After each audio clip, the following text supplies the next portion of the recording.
Okay, this is the book. Yay! So this is the book of the Five Chinese Brothers, and it's by Claire Bishop and Kurt Wise. All right, so this is the Five Chinese. Have you ever heard this one, Abraham? No? Okay.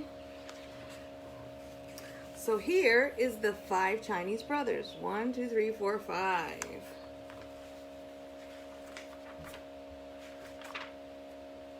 Let's see what the Five Chinese Brothers do. So, once upon a time, there were 5 Chinese brothers, and they all looked exactly alike. They lived with their mother in a little house not far from the sea. See, they were all identical.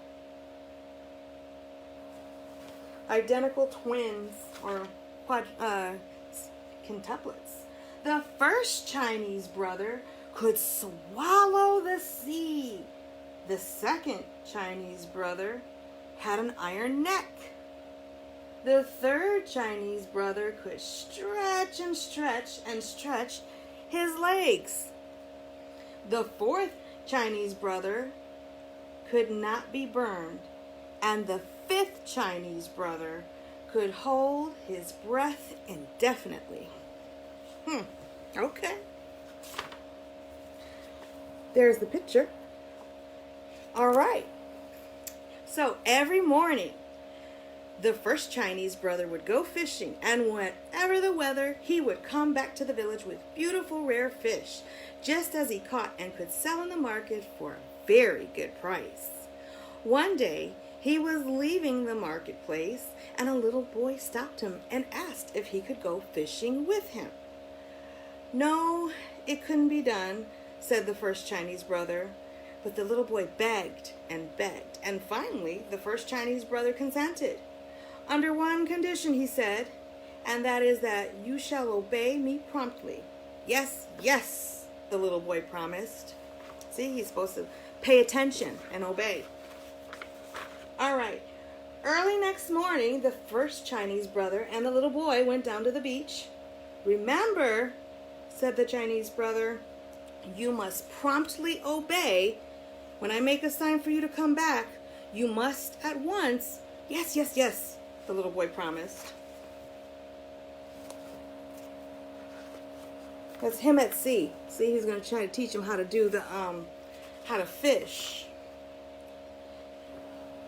Then the first Chinese brother swallowed.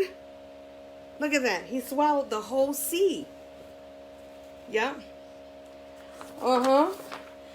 So then, all of a sudden, all the fish were left high and dry at the bottom of the sea, and the treasures of the sea lay uncovered. The little boy was delighted. He ran here and there, stuffed in his pockets with strange pebbles, extraordinary shells, and fantastic algae.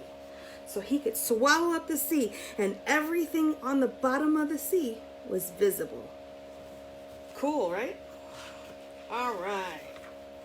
Near the shore, the first Chinese brother gathered some fish while he took holding the sea in his mouth. Presently, he grew tired. It is very hard to hold the sea, so he made a sign for his hand for the little boy to come back, come back. The little boy saw him, but guess what? He paid him no attention. So he didn't obey like he was supposed to. Look it. Right? So what do you think happened? The first Chinese brother made a great movement with his arms, and that meant come back, come back. But he didn't care. Not a bit. And he ran further away. Then the first Chinese brother felt the sea swelling up inside of him, and he made this desperate gesture to call the little boy back. But the little boy made faces at him and fled the other way. The first Chinese brother held the sea until he thought he was going to burst. And all of a sudden, the sea forced its way out of his mouth, and it went back to the bed. And the little boy disappeared. Right? The little boy just disappeared into the sea. Right? So, here's the picture. And what says, when the first Chinese brother returned to the village without the little boy and alone, he was arrested, put in prison, and tried and condemned to have his head cut off. Whoa. On the morning of the execution, he said to the judge, "Well, Your Honor, will you allow me to go and bid my mother goodbye?" "It's only fair," said the judge. So the first Chinese brother went home, and the second Chinese brother, the one that looks just like him, came in his place. So, look at all the people. Right? So they're all waiting. All the people were assembled in the village square to witness his execution. And the execution was supposed to be took his sword and struck the person with a mighty blow. But the second Chinese brother got up and he smiled. He said he was the one with the iron neck, and they simply could not cut off his head. Everybody was angry, and they decided that he should be drowned. All right? On the morning of the execution, the second Chinese brother said to the judge, "But Your Honor, will you allow me to go and bid my mother goodbye? For it is only fair," said the judge. So the second Chinese brother went home, and then the third Chinese brother came back. He came back in his place, and he pushed on the boat, which was meant for the open sea.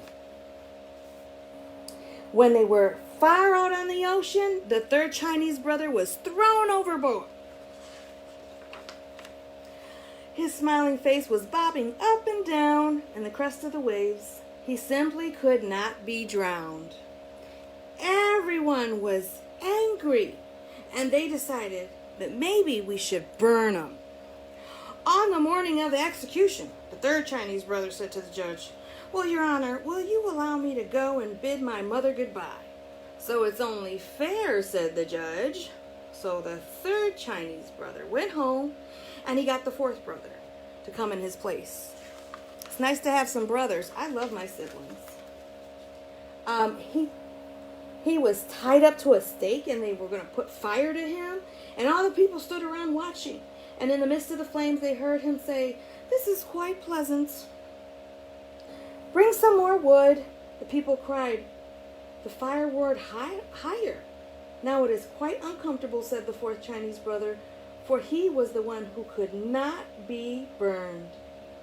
Everybody was getting more and more angry every minute, and they all decided to smother him. Oh boy. See how they were trying to burn him up?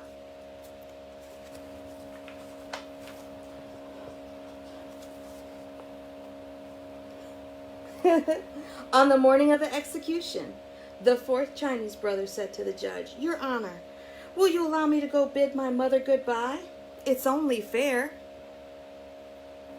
So the fourth brother went home, and the fifth Chinese brother came back in his place. A large brick oven had been built in the village square, and it has been all stuffed with whipped cream. The fifth Chinese brother was shoved into the oven right in the middle of the cream. The door was shut tight, and everybody sat around and they waited. They're trying to really get him.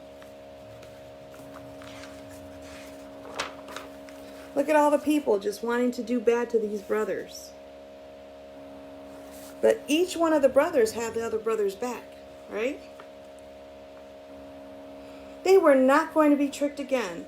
So they stayed there all night, and even a little after dawn, just to make sure. They opened the door, pulled him out, and he shook himself off and said, "My, that was a nice sleep." Everybody stared, right? And they were round-eyed. But the judge stepped forward and said, "We have tried to get rid of you in every possible way, and somehow it cannot be done. It must be that you are innocent." "Yes, yes," shouted all the people. "So that you let him go." And so he went home. And the 5 Chinese brothers and their mother all lived together happily for many years.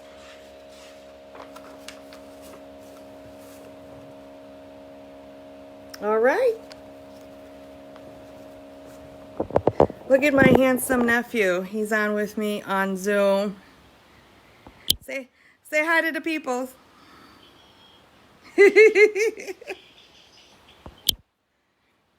All right. Bye.